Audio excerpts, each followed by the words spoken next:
Amazing, feeling what it feels like to win a fight, Very excited. Obviously, it was a decision. I always go for wins, so the decision part's unfortunate, but I stuck to the game plan, kept doing the right things. I think I showed a lot of improvement in this fight that people hadn't seen prior, and hopefully I'll keep doing that. I think I've cemented my place in the top 15, and I don't plan on leaving.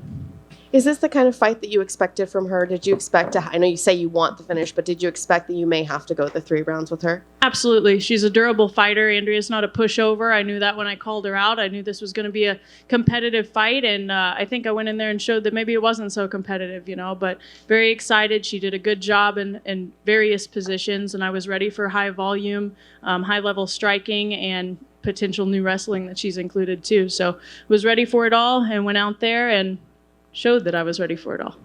Was there anything about her that surprised you? Her grappling was good, but no, honestly, I expected everything that was there. I expected her to be coming up forward a little bit more than she did, to be honest, but everything else was on point. When do you want to get back in there? May. Let's get me in there soon. I was joking with them. I was like, you're giving me a week suspension. Now I got to wait 2 weeks. I'm ready to get back in there anytime. I stay ready. I stay lean. I never stop sparring, never stop training, whether I'm at home visiting or not. I'm always training. So I'm ready to get in there again fast. I do not like having this 2 fights a year thing. I want 3, I want 4, I want 5. And a lot of people don't know I'm not the one that makes those decisions, right? But I'll stay ready so that I can have as many fights as possible this year. Do you have a name you'd like to call out? Not yet. Coaches and I are going to go back and look, but obviously I'd like someone in the top 15 that's open, and that's always hard to figure out. Everybody's getting matched up, but I'm ready to go soon. Anybody that we can get in there that's in that top 15 to 10 area, I'm ready to go. You mentioned it's difficult sometimes. Which is more important, having the top 15 opponent or having the date that you want? I think the date, I could have a top 15 opponent and it'd be in December and I wouldn't be too happy. I want to have a fight in May, June. And as long as I'm getting paid the same, I don't really care who's in front of me, to be honest. And last question, probably most important one. Did you bring any pickles? I have my cards. Everybody already took my pickles. I brought 3 jars and they're gone. But you guys can order them. I ship anywhere, prowlerpickles.com. Which is your favorite? I actually like the bread and butter and the sweet ones, but I'm a sugar fanatic, so that's probably why. Thank you. Miranda, congratulations. Thank you. Just want to ask, obviously you trained with her for a little bit. How did she feel, in the cage for real as opposed to training speed? I felt better. It's been a few years. I've improved a ton, gotten a lot better at striking, putting it all together, everything. And as I said prior, I think we did 2 rounds of actual sparring together before, and heard some of her interviews where she's like, I don't really put it in all when I'm sparring, And I'm like, well, none of us do. But I felt invincible in there. I felt like I was unable to be touched. I know I got touched a couple times, but I could go back and name 2 or 3 times that I got hit that I actually noticed. I felt amazing and felt better than I expected to feel against Andrea.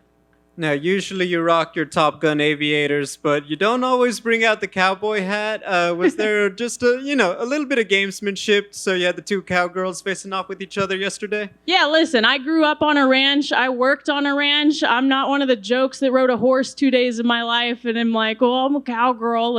I just thought it'd be funny, They want to say cowgirl versus country girl, whatever. So I thought it'd be a nice little play. I'm like, if anybody deserves the cowboy hat out there, I think it's me. And thought I'd just make a nice little American-friendly joke there by wearing it.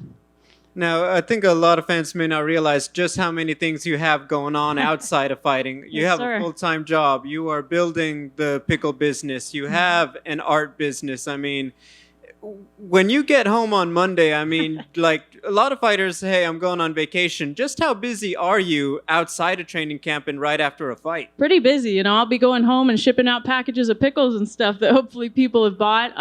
I'm big about fighting's not the only thing I have in my life, and fighting's not going to last my whole life either. I can't be 50 fighting, so I need to have something afterwards that's ready for me and hopefully be able to make a living for my family without me having to go to a 9 to 5 if I get hurt during a fight or if I just decide I'm done. I don't want to be going and working as a waitress again like I was when I was 18. So trying to set up this life to where I have a lot of options and be an entrepreneur and use my intelligence and use this platform that I have, not only to do good, like the auctions that I'm trying to put up with my fight gear for survivors of human trafficking and stuff, but also make a business that hopefully my whole family can use to make a living someday. Final question. With that, auctioning the gear, just obviously a noble cause, but what was it that really got your attention that said, this is what I really want to, this is the cause I want to help out by selling my stuff? Yeah, listen, it's always been survivors of human trafficking for the past few years for me. I chose Light, which is actually based in Denver, Colorado, where I'm local right now. And it's like a legal team that supports and gets survivors out of very bad situations, from custody battles to crimes that they've been forced to commit, those kind of things. So I'm big and passionate about that thing. I teach self-defense. I teach jiu-jitsu when I can. And I'm huge about it for survivors of assault and sexual assault, and everything I do from that perspective, I want to go towards those people, the people who I can really make a difference in their lives. And if it helps one person, then I feel like I've done the best that I can. Last one, just obviously having trained together with her, any words exchanged after the fight with Andrea? Just thank you for taking this fight. I appreciate you. You're still an inspiration. You know, that's really all I said to her. She still is. Win, lose, we're going to be acquaintances tomorrow. Still have her number. I'll still probably check in on her, make sure she's good, and pray for her safety and health as well. Congratulations. Thank you very much. Congratulations, Miranda, right here. Congratulations on the win. I don't know if you heard after, but Joe Rogan referred to you as one of the most exciting prospects in the UFC. Yeah. Are you surprised to hear him call you a prospect? Because you've been going at this for a while now. You know, they always throw around the words prospect and veteran, whatever sounds the same. I've commentated before and know any words are there. But I have been a prospect, you know. I think they say that because I'm not in the top 5. So you're basically a prospect until you get there, and then you get named contender, right? And so I'm not worried about him saying that. I think I am one of the most exciting ones and want to keep working my way up to where I get the whole contender for the belt instead of prospect. And I see that as my responsibility, not Joe's, to call me something different. Where do you think, would the next fight be the one where you graduate to no longer being a prospect? Depends on who you ask, I guess, you know. But I'm a veteran in the sport, and I think every fight shows that I'm a veteran, win or lose. And I plan on, you know, I see myself as a contender now, working my way up. But I'm also happy being in the UFC. It's an honor. It's a privilege. It's a dream come true, honestly, from the beginning for most of us who have been fighting, been training. I watched the UFC back when I was 14 years old. And, you know, my dad was like, you could do this one day. And I literally laughed and was like, I want punched in the face. And here I am, right? So I don't care what they call me. I'm here. I'm happy. And I know who I am. And I know how good I am. Congratulations. Thank you. Thank you very much. Congrats on the big win. Thank you, sir. Awesome. You're welcome. You said you felt like untouchable, and I noticed you were also unrockable because that slam was hard. Yeah, the slam and the back fist, I know landed. The slam, I'm used to being thrown around. I don't just train with like little girls in training. I train with the guys. I've done college wrestling before and gotten slammed a lot harder than that's ever been. Heck, I get slammed harder than that when I'm at home wrestling around on the living room floor, you know? So it's not a problem to me. We're in the middle of a fight. It's not always going to go absolutely perfect. The thing that's important is how I react to it, get up and keep going. And I think I did a good job of that. You know, her back fist landed, but it wasn't any harder than what I've gotten hit by Raquel Pennington when we're in there sparring, right? So I was ready to just keep going forward, keep focused, keep disciplined. And if you guys heard in my corner, that was a big word tonight, is stay disciplined, stay disciplined. And I tried to do my best with that. And touching on that, you definitely have grown in the sport, and we see your maturity. You were definitely disciplined. That was it. Your jab was there. Your movement was there.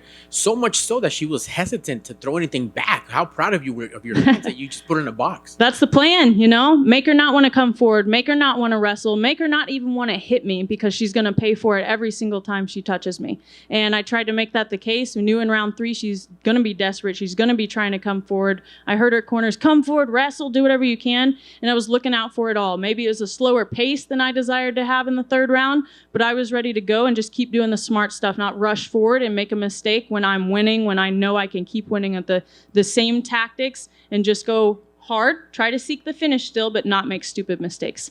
Excellent. Good stuff. And last for me, you mentioned the champ. How awesome is it to train with someone, learn, have her take you under the wing, and know that her journey, the ups and downs, that you're like, you know what, I've had those too, but I can see you can reach the mountaintop if you stick to the grind and work hard. Yeah, not only that, but the confidence, you know. It's like I know how good I do against her in training. I know the things that I can work on with her. I know what she's working on, what I'm working on, the training that we get from the same coaches, to have that coach in my corner and be like, that coach helped make a world champion. This coach has been, a world champion in jiu-jitsu. Like, both my coaches are world-class coaches. All my training partners are world-class training partners. That's the reason I moved to where I'm at. That's the reason I'm doing as good as I am. am, along with my own talent, of course, but I needed to get somewhere that could help mold me into even a better fighter. And that's what I've done, and that's what we keep doing every day. When I go in there, it's not, oh, you're the best, let's just keep doing the same things. It's, let's learn something new. Let's keep adding on to this tool belt.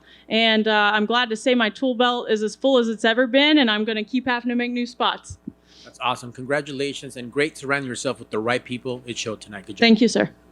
Which is hotter, the spicy barbecue or the sweet fire? The spicy barbecue, actually. And my hottest pickles are the spicy dill. But that spicy barbecue is a big popular one right now. It's pretty rare. Was cooking always a part of your life, or did you have somebody that kind of pushed you into pickling? And No, like homesteading, I would say. I grew up where we made our own meat, we got our own milk, we had our own vegetables that we vacuum sealed, we froze, we canned, we pickled, we did all of it. So I have a lot of those kind of base talents, I guess you'd say, that I learned as a kid. And I decided to just take off with this one. It kind of started because I was pickling for my family during Christmas, and I was like, oh, I'm going to surprise them and bring home all these pickles I've done. And I had some people message me when I posted about it, and they were like, would you sell any? And it's funny, amazing, honestly. I think it's God's just putting it in front of me. My dad and my family have mentioned before, why not start a pickling business or this or that? And then the opportunity kind of showed itself when somebody was like, would you sell some of these? And I was like, you know what? I'm going to go for this and see what it does. And it's not just me. I'm not over there just pickling all the time.